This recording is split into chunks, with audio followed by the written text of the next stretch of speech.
Top 10 Tools for B2B Lead Generation in 2025. Why B2B lead generation feels harder in 2025.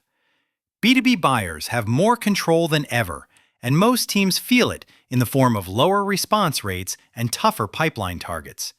Gartner found that 61% of B2B buyers prefer a rep-free experience, and 73% actively avoid suppliers that send irrelevant outreach. If your messaging and targeting aren't precise, you're not just getting ignored, you're getting filtered out. At the same time, lead gen isn't optional. It's the growth lever leadership keeps pulling. 91% of marketers say lead generation is their top priority, yet 58% say the biggest challenge is finding high-quality leads. That gap is why more activity rarely fixes the problem. Better inputs and tighter execution do. In practice, 2025 rewards teams that run outbound like a system. Clear ICP rules, clean data, multi-channel sequencing, and fast iteration.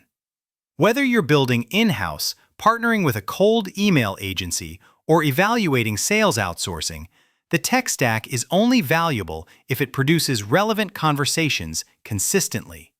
What your lead gen stack must do, not just what it must include. A modern stack exists to match how buyers actually buy.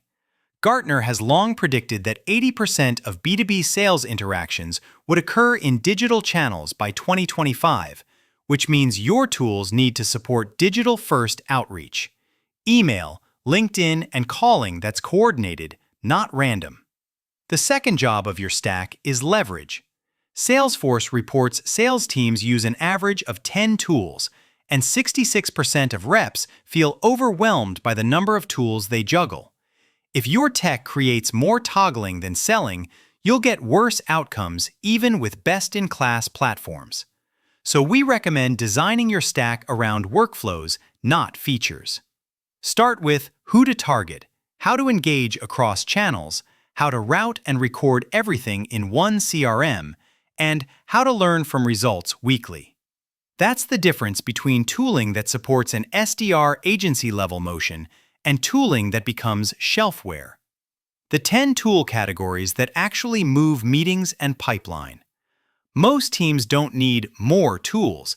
They need the right coverage across the core categories that power outbound.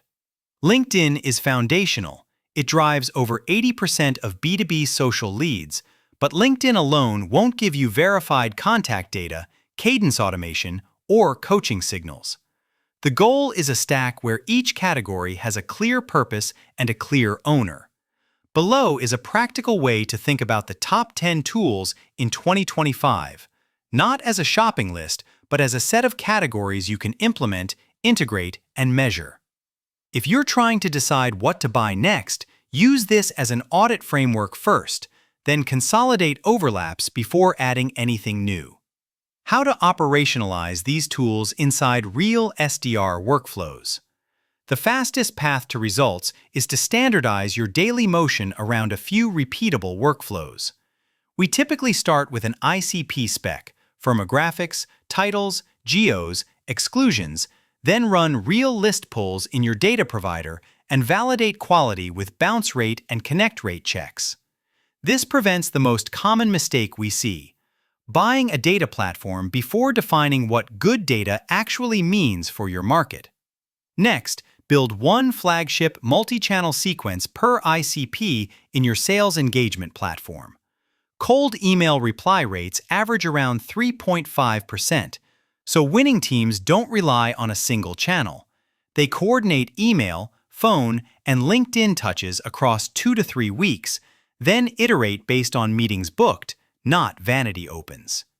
This is also where a B2B sales agency or sales development agency tends to outperform DIY teams. They treat cadences as a product with versioning, QA, and continuous testing. Finally, wire the stack together so reps don't have to be the integration. CRM rules should enforce required fields, engagement activity should sync automatically, and scheduling links should be consistent across the team. If your outbound sales agency motion depends on spreadsheets and manual logging, you'll lose the benefits of every tool you pay for, especially once volume increases. The best lead gen stack isn't the one with the most tools.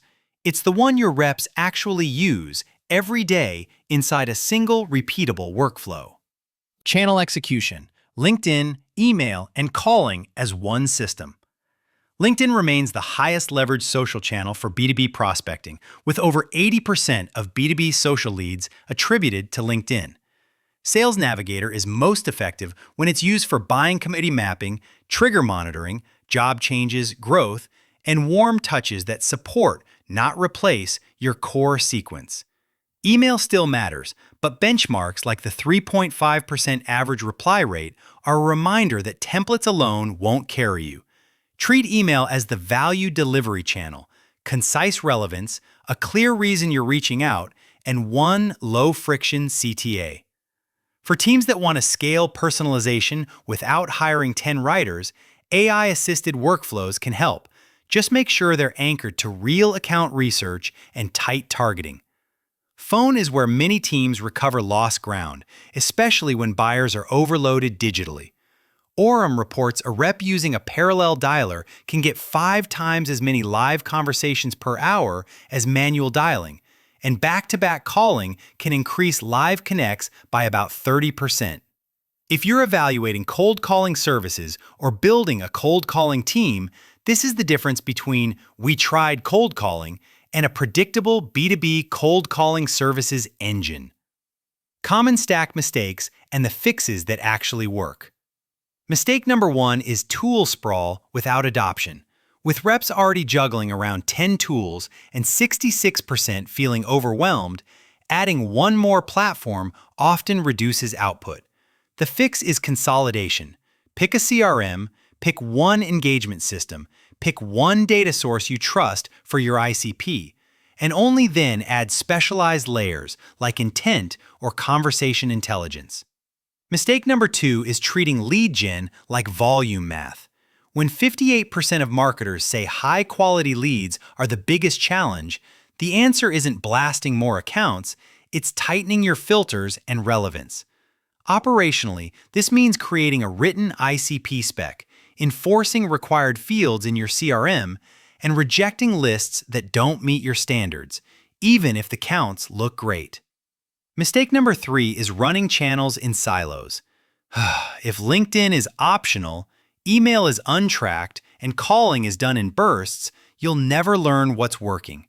The fix is a single multi-channel cadence with clear definitions of success: meetings booked, pipeline created, cost per meeting, and a weekly review loop that drives small improvements instead of quarterly replatforming. Coaching, intelligence, and ROI, where the stack pays off. Tools don't create performance, feedback loops do.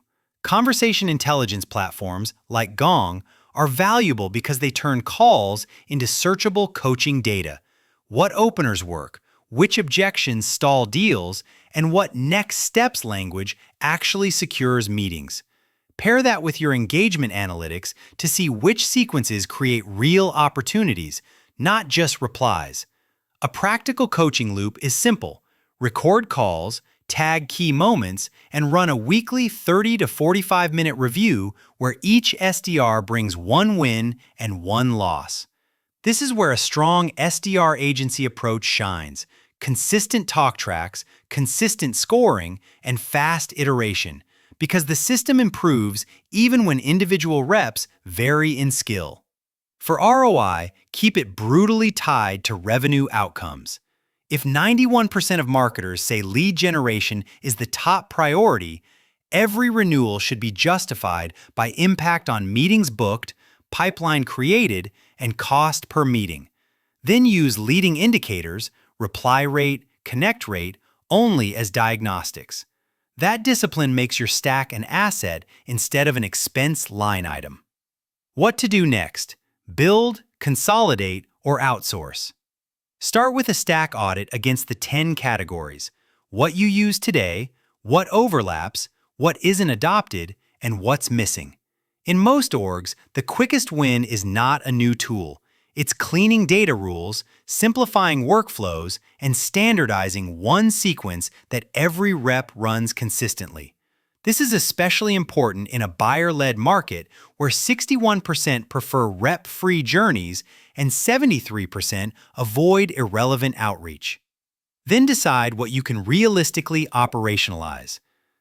If your team can't maintain data hygiene, build cadences, coach calls, and manage deliverability, more software won't save you. That's where sales outsourcing, an outsourced sales team, or an outbound sales agency model can outperform internal hiring, because execution is bundled with the tools and the process. At SalesHive, we've seen the difference between owning licenses and running an outbound engine. If you want to keep it in-house, focus on consolidation and adoption first. If you want faster time to meetings, evaluate a partner that can function like your cold calling agency plus your cold email agency in one motion. Either way, the goal is the same: a system your team can run every week, not a stack you rebuy every year.